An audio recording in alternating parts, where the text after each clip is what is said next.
Welcome back to Thrive in Your Body with Homeopathy. Today, I'm so honored and delighted to introduce you to a very special guest. We will continue to give you an insight into the foundations and basic principles of classical homeopathy so that you can truly understand its uniqueness and how it can help your chronic health condition. So let me welcome our distinguished guest today, Dr. Kavita Chandak. Dr. Chandak achieved her first merit position in homeopathy in 1999. She was honored by 2 Golden Book of World Records for treating kidney disorders and for her success in a case of mucomycosis or black fungus with homeopathy. She's an author, international trainer, speaker, and promoter of homeopathy, practicing since 1999. She specializes in autism, psychiatric and behavioral disorders, addiction, infertility, allergic disorders, kidney disease, and cancer. She is also on the board of directors for the Afghanistan Homeopathic Medical Association and is an advisory board member for the Türkiye Klinikleri Journal in Istanbul. An invited speaker at many national and international conferences and seminars, Dr. Chandak spoke, for example, at the International Congress of Homeopathy in New Zealand and Latvia in 2022. She has also written 6 books or more and over 300 articles and teaches several online courses, including How to Master Psychiatry with Homeopathy, Womanhood, a power pack of homeopathic solutions in all disorders, including cancer, as well as homeopathy and autism, in and out. For her social medical contribution, she received various prestigious awards. Well, welcome our honored guest, Dr. Chandak. Hello. Hi everyone, good morning in your area and good evening in my area. Good morning, good evening, good afternoon. Very well. Well, I'm very honored and privileged to have you here. And I believe that what you're going to share today is going to help a lot of people. And that's our intention.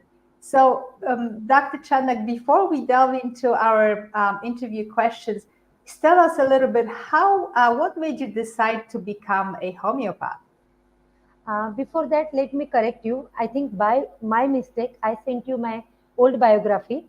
I have 4 Golden Book of World Records in my name. Okay. Thank you We for were the already, correction. yeah. Yes. We were already, and the 4th one became just 3 days back. It is for treating autism, the fastest treatment of autism with homeopathy. So now I have 4 Golden Book of World Record, and I was speaker in your Joint American Homeopathy Congress persistently since 2 years, and maybe again next year. So I hope sometime I can see you and your patients live in Joint American Homeopathy Congress. Yes. So how I turned into homeopathy. It's a big story, Monica. My father is allopath, my brother is allopath, the elder brother is advocate, and in the family, since my childhood, I heard the same thing that you have to be doctor. But my father always wanted me to become an allopath. But when I was 10, 11 years old, there was a big wart this size on my ankle, posterior part of ankle. And my father did all the treatment. Even he was ready to visit the surgeon so that he can surgically remove this wart. And I was not even able to wear shoes because of that wart. But that time, a doctor, intern, used to come my father's clinic for the practice. And he said that, can I try homeopathy on her? My father said, okay, no problem. With homeopathy, the wart got vanished in 3 months. This much big wart got vanished in 3 months with single dose homeopathy. That day I decided whenever I will become doctor, I will choose homeopathy. Let me tell you one thing.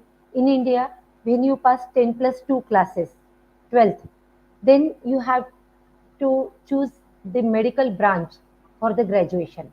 It's not like that you are choosing allopathy and meanwhile you can turn to homeopathy or Ayurveda. It's not like that. After 12th, either you can enter into allopathy or Ayurveda or homeopathy or dentistry. So it's like that, and I chose homeopathy because I actually experienced homeopathy when I was child.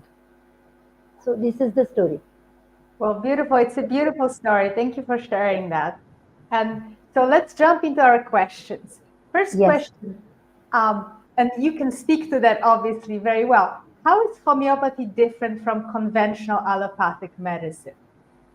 You see, all the medicines, conventional medicine, homeopathy, and even Ayurveda, they have the same sources, but they have different scientific base, different way of preparing preparation of remedies.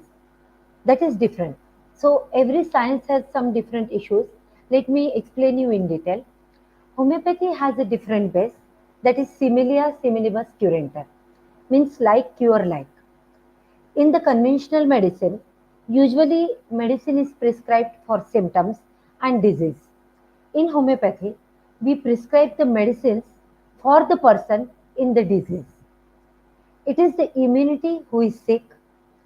Let me give you a simple small example for our audiences. We say jaundice is a waterborne disease, right? If 10 people are living in the same home, drinking same water, and you will see only one is suffering from the jaundice. How? If it is waterborne disease, all 10 must suffer from the jaundice. But rest of the 9 members are totally fine.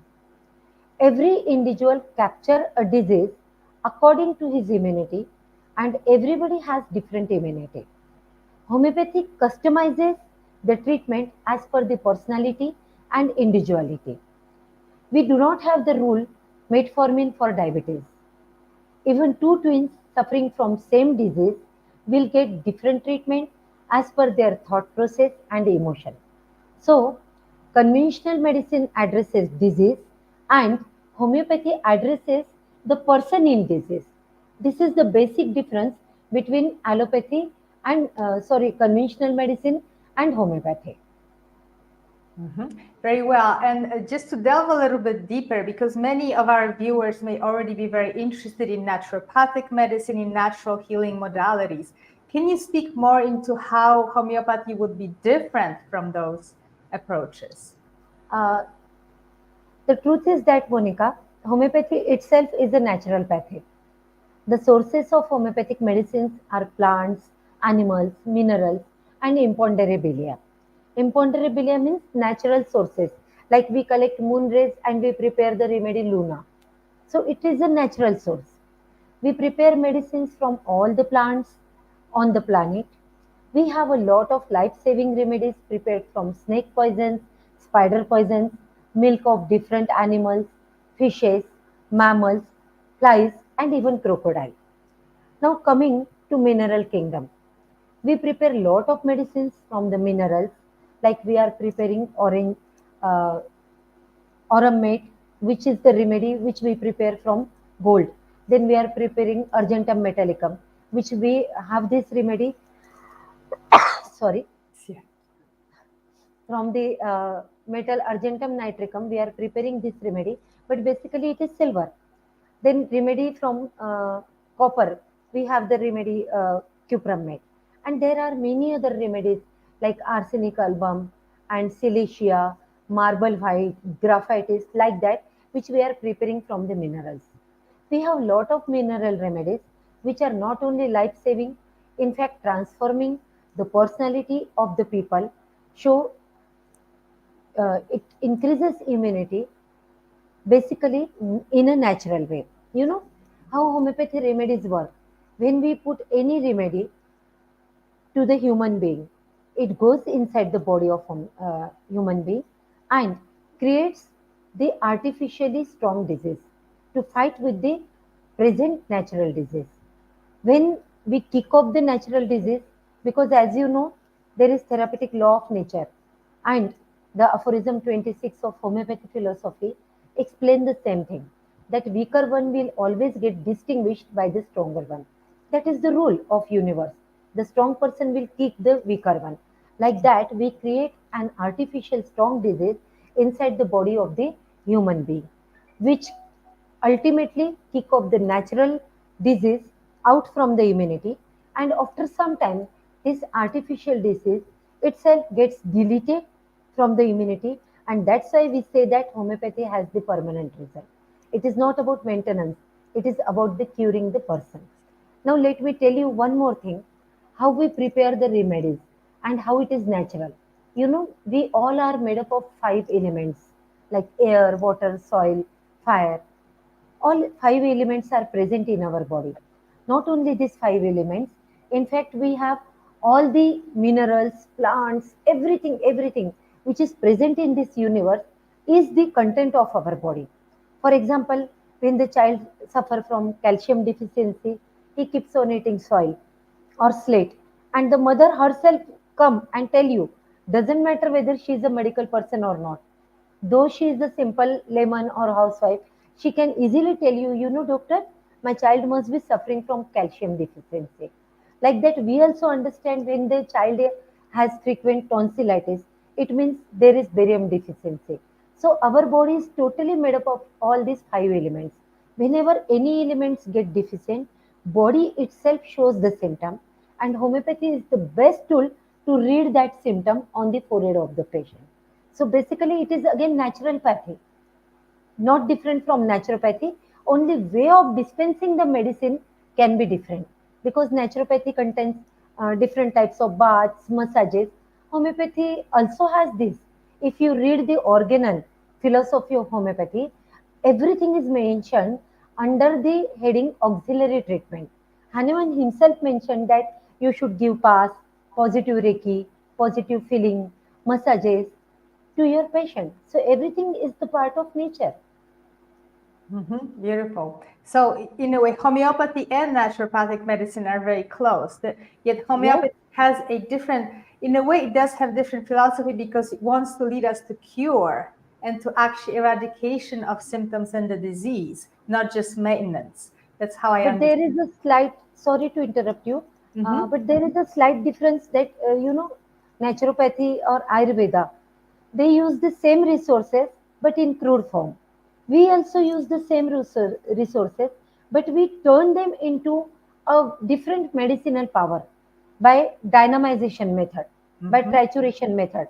So we are preparing, for example, if naturopathy is using a plant Staphylos aureus, they are using it for the wash or the bath. We are also using its mother tincture. But apart from the mother tincture, we have Staphylos aureus 30, 3C, 6C, 12C, 200, 1M, 10M, 50M, and CM. Because we prepare different potencies as per applicable to the both the sexes, but with different ages and different mental how your emotional build up we choose the potency as per the emotional build up of the patient. So though the resources are same, but the way of dispensing, way of preparation of remedy is different. So this is only a slight difference between naturopathy and homeopathy. Okay, very good. So we're really looking at the difference between how the remedies are prepared. And so Yes. I'm glad you answered it. One of my questions was to talk about the homeopathic remedies. Is there anything else people should know about the remedies and using them? There are so many things we should know about the remedies. The first thing is that, uh, as you know, that I frequently visit to different countries in the world, and I practice there. I give seminar there. So, common question is that in many of the countries in the world, they get homeopathic remedies in grocery shops. In India, you won't get it never in grocery shop because it is not allowed. It's a medicine. So we have different pharmacies. They are manufacturing it. We have the factories, different things. But I saw in many countries they are selling it in the grocery shop. First of all, homeopathy remedies are very sensitive. So you need to keep them away from the strong smell, and in grocery shops, there is a smell of fruit, smell of vegetables, smell of grains. So different smells are there. And if you are keeping medicine there, then it itself is killing the power of the medicine. First thing, though they are keeping it separately in box, that's okay. But something can happen. So it is not safe. First thing. Second, our remedies are very deep acting remedies. Deep acting. They can even change the personality. Previously, I'll give you a small example. I have thousands of psychiatric cases. So I'm not only expert of psychiatry. I have a lot of infertility cases also, cancer cases, thyroid, all the diseases I'm treating. But I have thousands of psychiatric cases. And there was a case. A girl consulted me. She was 24 years old. When she consulted me and I took her interview, she said, in a child's voice, Doctor, I am 12 years old. I said, how old you are? She said, I just told you I'm 12 years old. I said, okay. After 5 minutes, her voice was like this. I am 24 years old. A matured voice. So her memory was in the fluctuation, past and present, past and present. And this disease is Kebbler's syndrome. And her diagnosis was Kebbler's syndrome plus depressive psychosis plus adjustment disorder with cluster traits plus were there. So totally she had 7 8 diagnoses when she visited me in 2015. But before visiting me, since 2004 till 2014 December, she was taking the treatment from a psychiatrist who used to prescribe the same remedy for years. Her psychiatrist prescribed the same remedy even without changing the sequence in prescription. She never bothered that whether her remedies are working or not. And the girl used to sleep all the time because of antidepressant, and her life was like a sleeping beauty. Somebody told her that she should go for homeopathy. When she entered in homeopathy, and I came to know about her history, that time she was consuming 14 tablets per day, conventional medicine. 14 in the morning and 14 in the evening. So it was like breakfast and dinner. So I gradually tapered her medicine with the help of homeopathic medicine. Gradually, I increased the doses of homeopathy medicine. I selected the perfect single dose remedy in a classical way. You know, classical practice means you should prescribe one remedy at one time. So I chose only one remedy at one time, and I gave her. And after 21 months, finally, I was succeeded in reducing all the conventional medicine, and the girl was too better, too best as compared to the past status. And you know, now she is a radio jockey and government sanitary officer in her town. So, one homeopathic remedy, Monica. I just gave her 4 doses of that remedy, and throughout all months, I just gave her placebo. And let me tell you and audiences that placebo is not just saclay, it is a very wonderful remedy. What does it contain? It contains a deep relation of trust, a dynamic relation of trust between the physician's prescription and patient's belief. So it is the most wonderful remedy in the universe. I treated that girl mostly with the placebo, and only 4 times I used the remedy. And this homeopathic remedy not only cured her, but it transformed her life. The ugly duckling ultimately transformed into the golden swan. So I witnessed so many cases in my 23 years career like that. So be aware about homeopathic remedies. They are not just simple remedies that you are taking for your injury. Everybody is taking arnica for the injury. I Yes. don't understand why. If there is no black concussion, no blue discoloration, if there is no freezing of blood inside, why to go for arnica? Because you should have the complete knowledge of the remedy. Arnica has hemorrhagic diathesis. If you will consume arnica 10 15 times in your life, gradually the day will come you will suffer from menorrhagia or from the epistaxis or maybe hemorrhoids, bleeding from any orifice of the body. So be aware about the remedies. Very good. Yeah, you bring in such an important point for our audience that using homeopathic remedies is very deep acting and it can create changes. And if the remedy is not right for you, then it actually can create negative changes or actually aggravate conditions. So very good. We have to contact homeopaths and actually have the right prescription. Um, Exactly. very good. So, and you mentioned classical homeopathy. You also mentioned Hahnemann. Yes. Can you tell us more? Why did you decide to focus on classical homeopathy? What is that significant and important? The first reason is that I actually wanted to work authentically. My way was authentic because I actually did not want to fool the patients. What many homeopaths are doing in this world. You know, there are branding in the homeopathy nowadays. Like we go in the market and we see the shirts of Alan Solly, Peter England. It's a brand. Like that, there is branding in homeopathy. Especially in India, you will see a lot of brands are there. But the original homeopathy given by our founder, Father Hahnemann, was the real homeopathy, and he himself practiced in a classical way. So, being his disciple, being his student, it's our authentic duty that we should follow the classical way. Second thing is that classical means single dose at one time. Minimum doses throughout the journey of healing is the classical homeopathy. If you are putting so many doses, then what is the difference between you and conventional medicine? Then why to criticize them? We are criticizing them not because they are working in a different way, but because they are providing lot of medicines. They are prescribing 10, 20, 15 remedies per day, which is creating adverse effect in the body of the patient. That's why we are criticizing them. Then what else we are doing? We are not doing the different thing if we are prescribing 3, 4 remedies in a day. Understand? So that is also not reliable.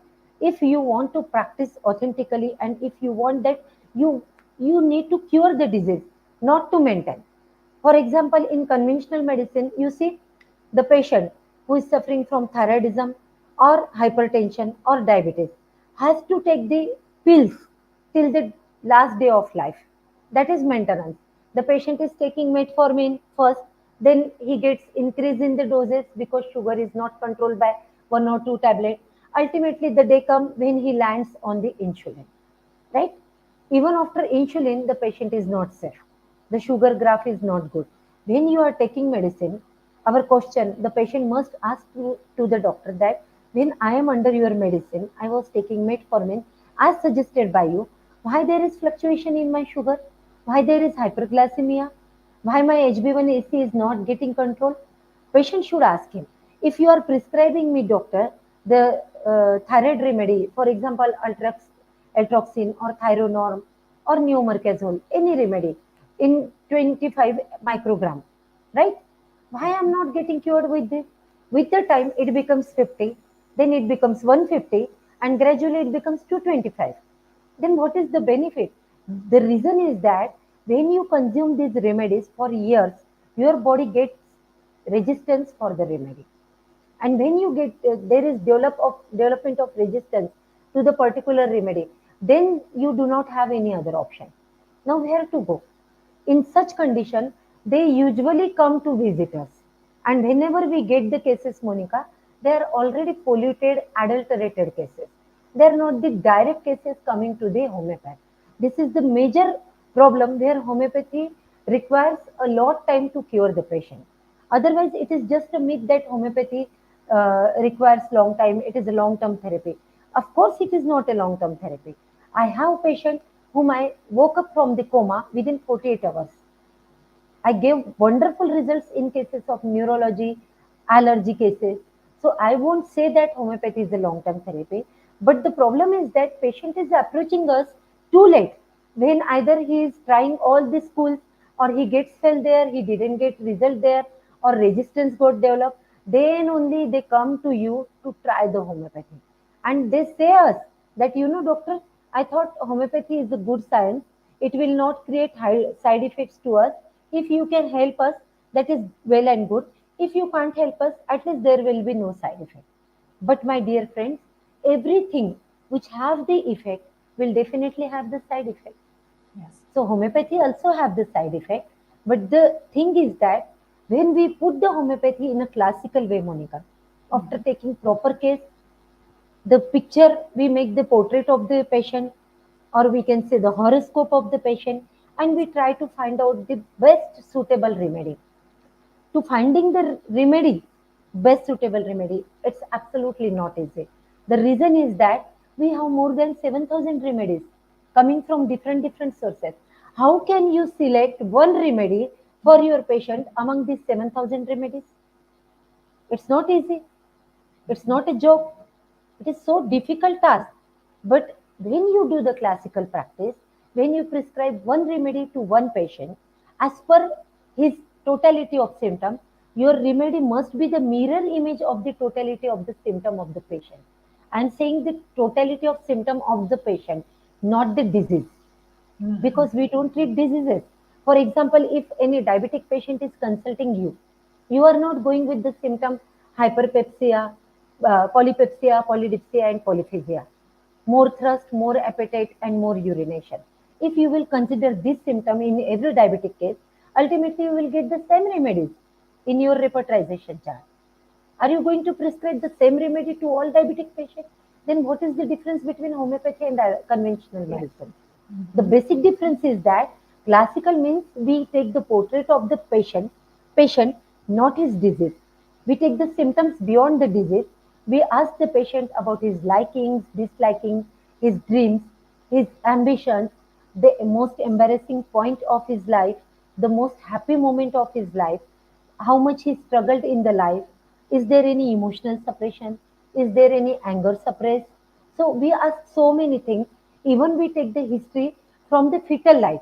If the child is approaching you for autism, child himself is not going to give you the history. We have to take the history from the mother since from her pregnancy, because the mental and emotional status of the mother during pregnancy is responsible for the today's diagnosis of autism in the child. So when we work so hard in 360-degree, we take the family history, we take the personal history of the patient. If the patient is adult, we ask, was there any accident in the past? How many diseases you suffer since your childhood? Was there any allergy? Did somebody bully you? Did somebody sexually exploited you? Like all these questions we ask the patient, including his bedroom life. We ask the women about the menses color. Is the cycle regular? How does it look? How many clots are there? Is it bright red or brown red? Is there leukorrhea? Like that, so many filters are there. When you apply such filters, then you become a classical homeopath. Hmm. And when you become a classical homeopath, you know the art. You ask me why I chose classical homeopathy, because I always wanted to prepare only one ring for one finger. Mhm. It's not possible that you cannot even put your one ring into your all fingers. Is it possible? No, because all fingers are different. Like that, homeopathic follows individualization. All the people Yes. on this planet are different from each other. Even twins are not alike by mind. They are also different. I have lot of twins as my patient. A twin, one sister and one Mhm. brother. They used to visit me for vitiligo. I took the detailed history of both the child and then I prescribed the remedy. The mother said, Doctor, why are you asking so many questions? They both are twins and having the same trouble. Prescribe the same remedy. I said, no, my dear, this is the beauty of homeopathy. We only give the patient what patient requires. So Mhm. my science is quite different, very precious. For that, I also need to work hard, isn't it? That's why I chose Mhm. to be classical homeopath, to be different from the crowd of the world, to be different from the crowd of the doctors. Mhm. Beautiful. And so homeopathy treats the person, not the diagnosis, not the disease. That's the really the key point here. So I would you need us to expand more on how do a homeopath, a classical homeopath, view and treat their patients. The view of classical homeopathy is like bird's eye. If I have an arrow in my hand, I will only target the bird's eye. I even won't see the face of bird, the background of the bird. So when you target the bird's eye, that is the classical approach. Means there is 100% chances of recovery, cure, not only recovery but the cure. So you are not going for the maintenance treatment. You are giving the patient what he actually requires. And this is the truth that patient tells you the remedy. You do not, a homeopath should never be with the biased mind. We should not follow any protocol. That arnica for injury is a protocol. It's the best example of biased mind. But you should not go with that, because there are so many remedies for the injury. We have belly spur for the injury. We have ledampal when the injury is because the needles. Then we should think about ledampal. If the injury has black discoloration or lot of swelling and extreme pain, acute congestion, then your remedy is belly spur. Like that, we have different remedies, even Rustox. And if there is nerve injury, then hypericum is your remedy. If the injury got due to glass, think about the remedy hypericum. So we have different remedies. But the truth is that you should have the complete knowledge of the remedy. For example, I already explained that if patient is taking arnica for the injury frequently, One day he will suffer from the flow of blood from different orifices. Like that, homeopathic remedy, every homeopathic remedy has the action of physical level, action on mental level, action on emotional level. Because homeopathy says you are not made up of only bones and blood and muscles. You are made up of the emotions also. When your emotions get hurt, you get sick, isn't it? We can't see the emotions, but they have a big impact on our lives. Only emotions are there which are creating lot of heart attacks, autism, ADHD, behavioral disorder. In fact, last year in Joint American Homeopathy Congress, I talked about why do healthy parents are getting unhealthy children. Why? Because of all these things. Then we have a lot of side effects. We are facing the environmental factors like 5G, then pollution, then internet. So our lifestyle is full of hodgepodge. Lifestyle is full of psychosis now. We are carrying lot of stress. Stress basically is responsible in changing your hormone. For example, there is a hormone in our body which is CRF. If CRF gets changed, it stimulates adrenaline and cortisol.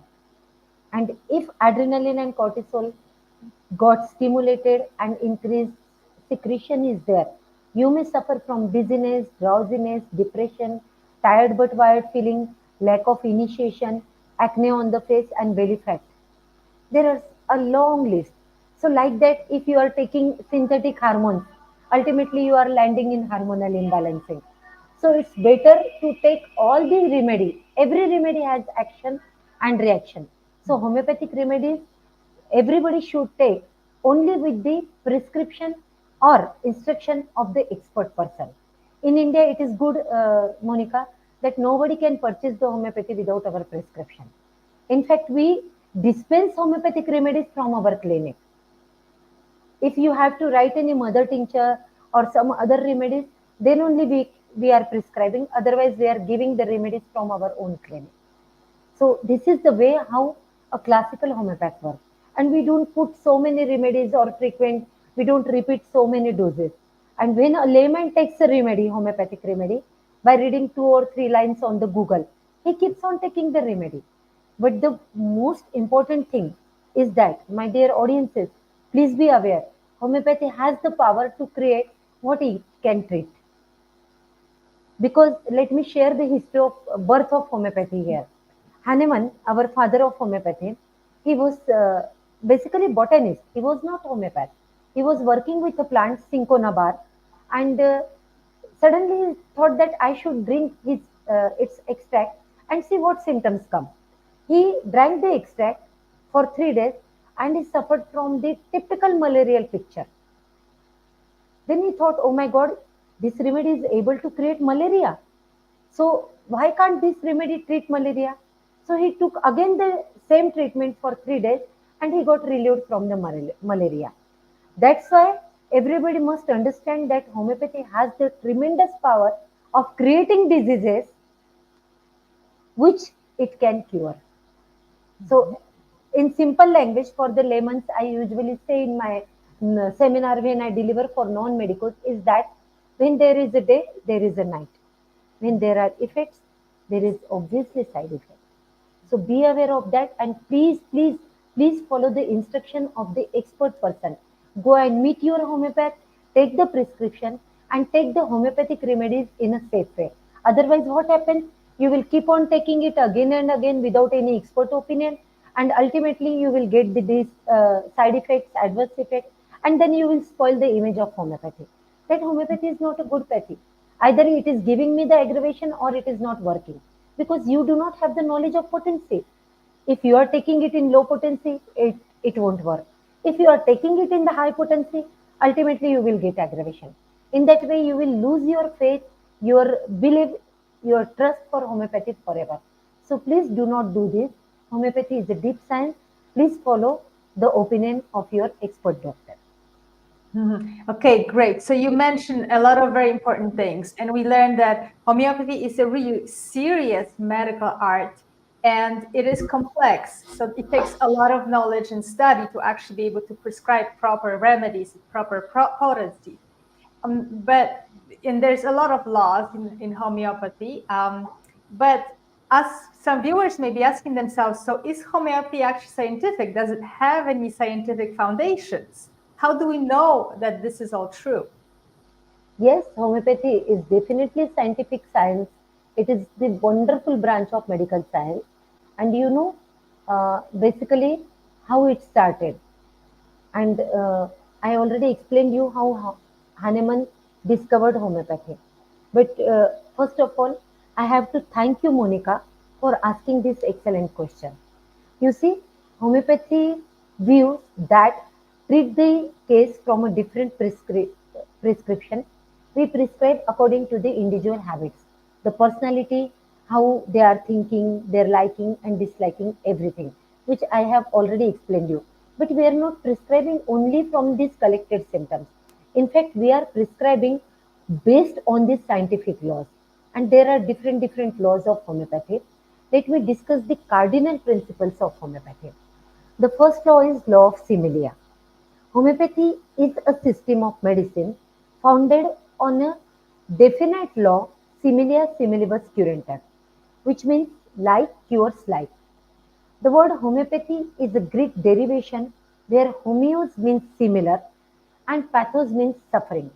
So, homeopathy may be defined as the therapeutic method of symptom similarity.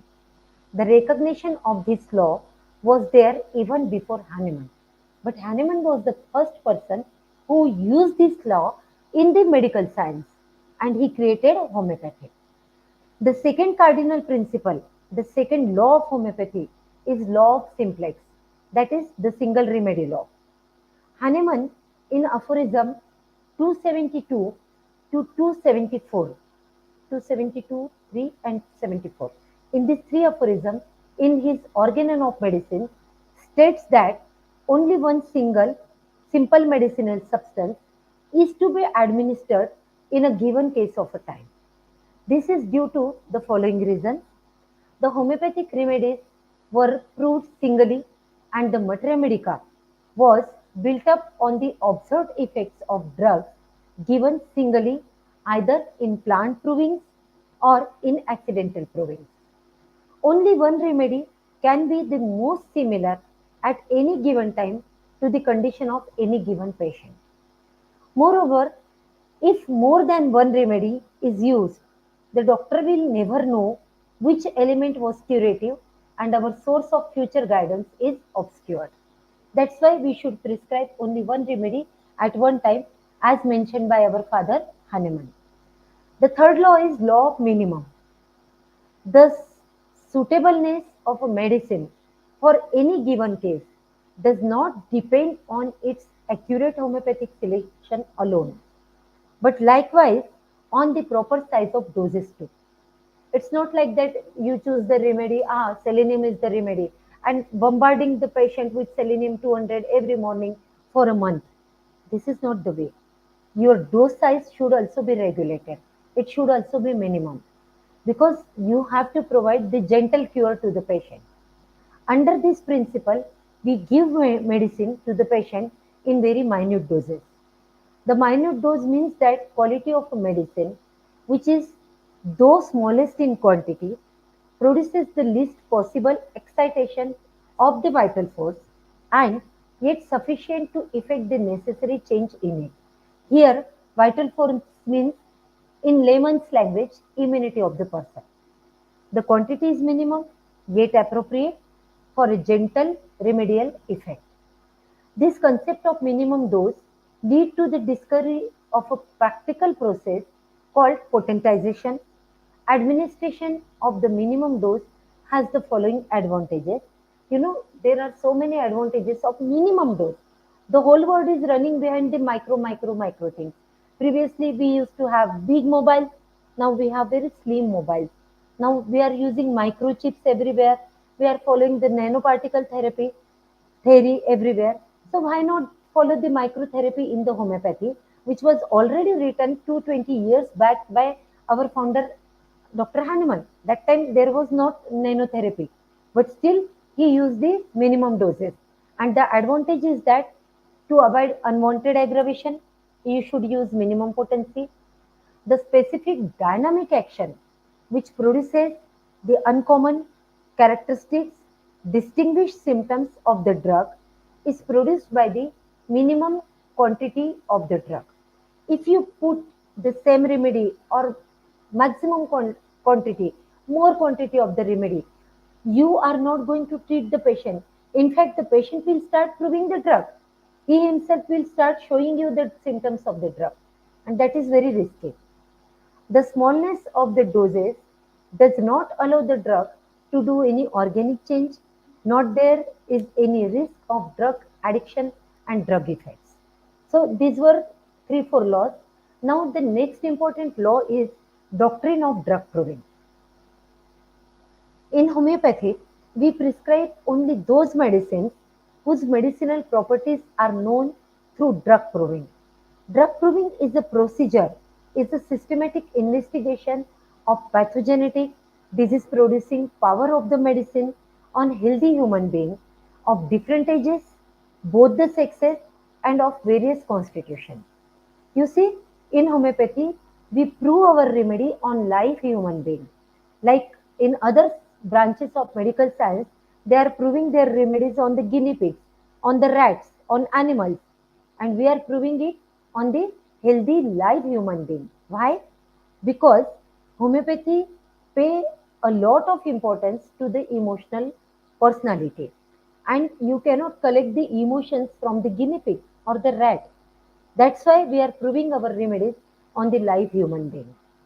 This I just want to recording, interrupt you for a second because our viewers may not know much about proving, but we're proving it on volunteers or people who actually want to do that for the benefit of the science, right? right? Mm-hmm. Yes, proving actually we take the written consent from the provers that they are ready for this proving. Whatever symptoms will come after the medicine, they will make a record. They will maintain a record of the symptoms, physical, emotional, psychological, even the dreams. Everything they have to maintain the record, and they have to come and submit to us. So if we get so many common symptoms in different brewer, in thousands of brewer, then we consider that yes, these are the symptom of this remedy. This is basically proving. And this is the way how homeopathy is proving its remedy. So we are not proving our remedies on animals, we are proving our remedies on the healthy human being. These recordings of drug proving give the only reliable knowledge of medicine, which is very essential to cure disease homeopathically. Different medicines must be proved thoroughly in order to obtain full details of their curative properties.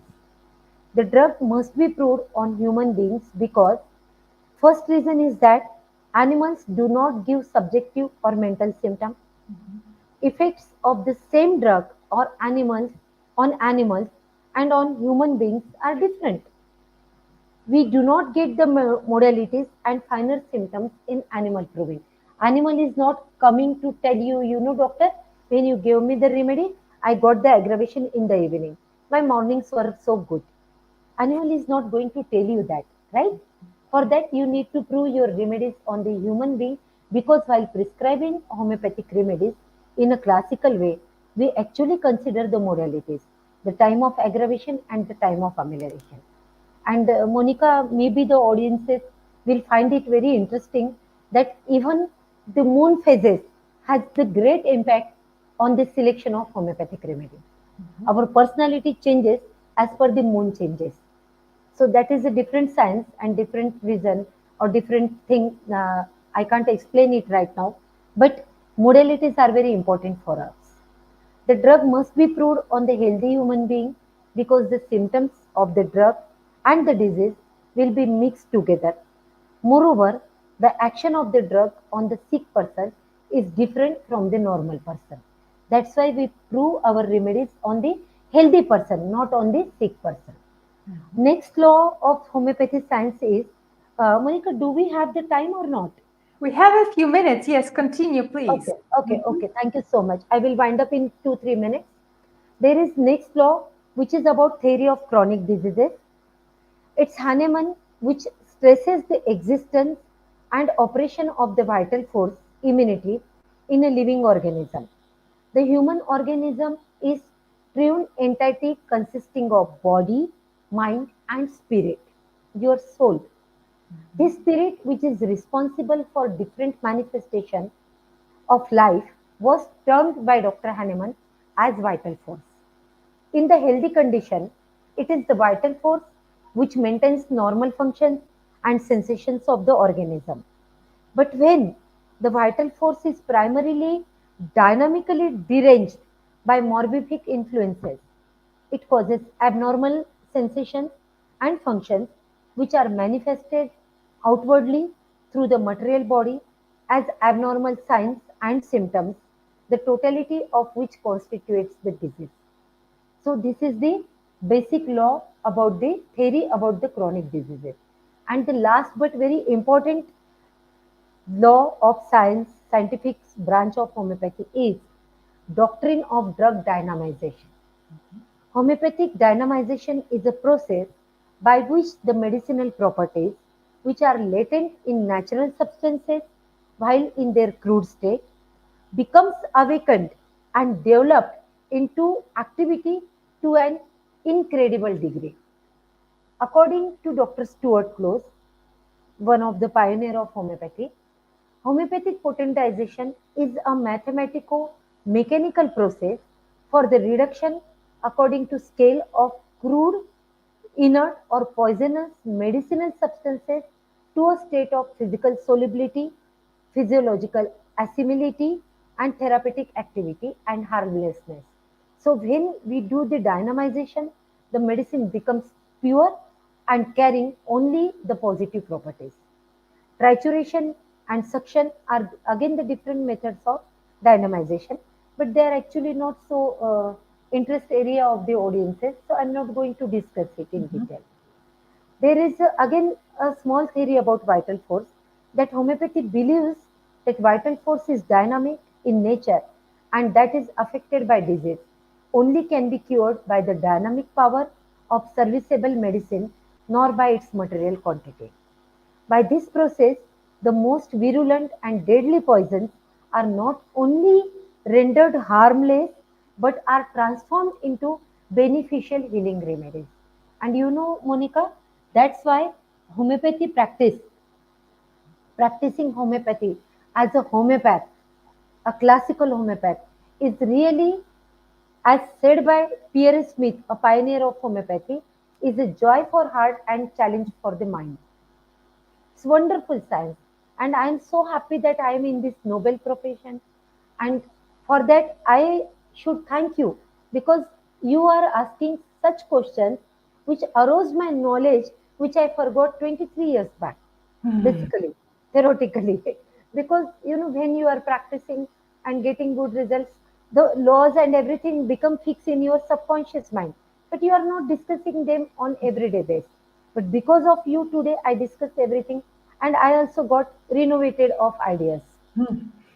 Very good. Yes, I feel like we need to talk about the foundations to really understand what homeopathy is and allow people who may become patients, who may really need it, to understand that what homeopathy really is and how different it is from other approaches and why it can actually help them. So this is Yes. why those questions are really designed to go into foundations and uh, basic fundamentals of homeopathy to give our audience a view and understanding of it. Well, I really enjoyed this learning from you, and thank you so much for sharing today. Is there anything you would like to conclude with for our audience so that they can take it away from this interview? When you entered in anybody's house, we usually see is there a board on the gate of bungalow? Be aware of dogs, right? Mhm. Yeah. And we get scared. Oh my God, is dog there? Like that, be aware of the side effect of homeopathy, Mhm. adverse effect of homeopathy, unwanted effects of homeopathy. And for that, you do not get scared. Just consult the expert homeopath and follow the prescription. Don't take homeopathy by your own or by reading just two or three symptoms. Every remedy in homeopathy have thousands of symptoms improving, and you are taking the remedy only by reading two or three symptoms, Mhm. not even the 1%, right? So please follow the doctor and follow the expert person in homeopathy. Beautiful. Thank you so much for this. This was very important. And I hope our viewers will really take it to heart. And thank you so much, Dr. Chandak. It was a real pleasure. Thank you, everybody, for watching today. And we will continue more talking about the foundations of classical homeopathy and how it can help you and your chronic diseases, as well as how it can help your loved ones. Well, thank you again. We'll see you soon and have a Yes. beautiful evening, night, day, Yes. wherever you are. Okay. Yes. Bye-bye. Bye bye. Good night, everyone. Bye. Bye.